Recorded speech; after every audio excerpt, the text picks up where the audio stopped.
Vous allez bien? Ouais? Oh là là, pourtant vous avez vu le temps qu'il fait là dehors? C'est une catastrophe. Bah moi du coup j'ai passé la journée devant la téloche et puis j'ai regardé un film trop naze. Vous savez ce genre de film où une catastrophe va détruire toute l'humanité d'Amérique? Vous voyez ce genre de film? Eh ben n'empêche que l'héroïne de ce film trop naze, elle était parfaite quoi. Moi, j'étais dans mon canapé, les cheveux gras, pas maquillée, j'étais horrible. Et je la regardais, j'avais trop envie d'être elle, quoi. Non, mais c'est vrai. Enfin, une vraie femme, quoi. Monsieur le Président! Monsieur le Président! Monsieur le Président Barnet! Monsieur le Président!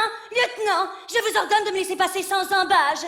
Je suis Lindsay Davenport, géologue de l'État de Boston, et je tiens à m'entretenir avec le président des États-Unis d'Amérique. Écoutez-moi bien, lieutenant Richie Tyrone. Je suis remontée comme une horloge. Je n'ai pas pris de bain depuis 2 jours, mon vernis est tout écaillé, mon injection de Botox n'a pas marché, et actuellement j'ai de grosses douleurs aux genoux, aux chevilles, aux cheveux. Cependant, je peux vous certifier que ce n'est pas une impertinente petite perruche en uniforme qui va me faire reculer. Et que si vous ne me faites pas rentrer dans les 5 minutes qui suivent, je pète. Est-ce clair, lieutenant? Bien, vous pouvez être un adorable petit oiseau quand vous le voulez. Excusez-moi, excusez-moi, Monsieur le Président! Monsieur le Président! Monsieur le Président, je vous en prie, j'en ai que pour 1 seconde. Je suis Lindsay Davenport, géologue de l'État de Boston.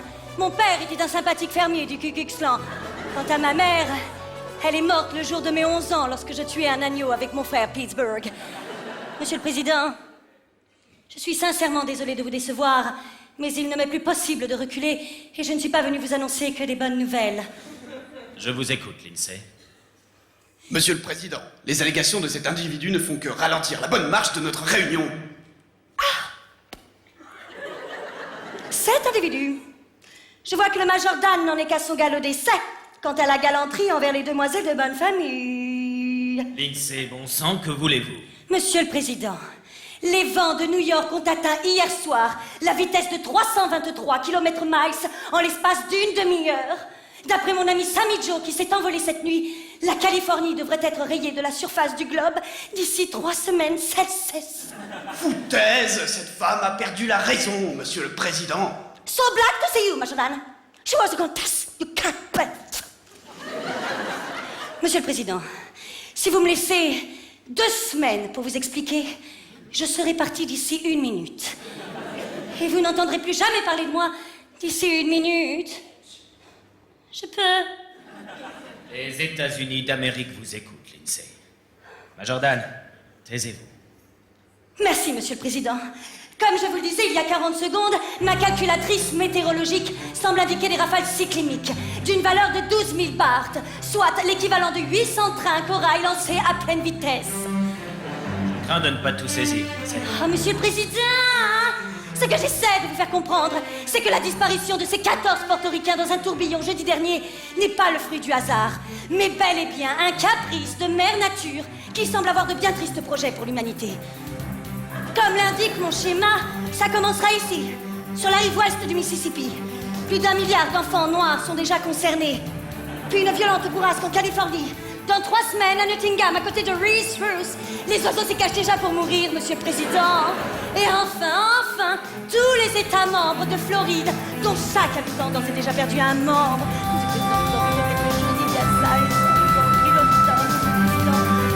le souffle y atteindra sa vitesse maximum. L'épidémie prend chaque jour un peu plus d'ampleur, Monsieur le Président.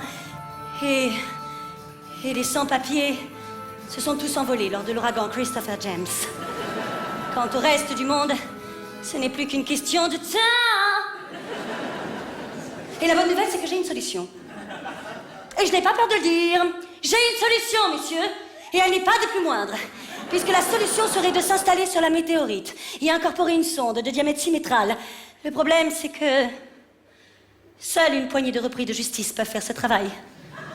Je connais leur chef. Au début, je le détestais, et puis j'en suis tombée amoureuse. Il avait un grain de beauté sur la paupière.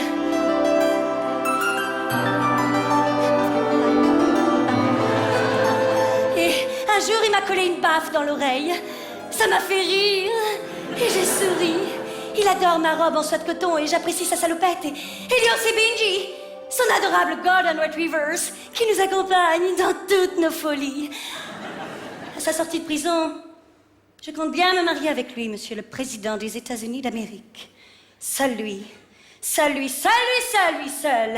peut arrêter les grands vents. La balle est vent dans votre camp, monsieur le président, même si le temps semble nous avoir rattrapés.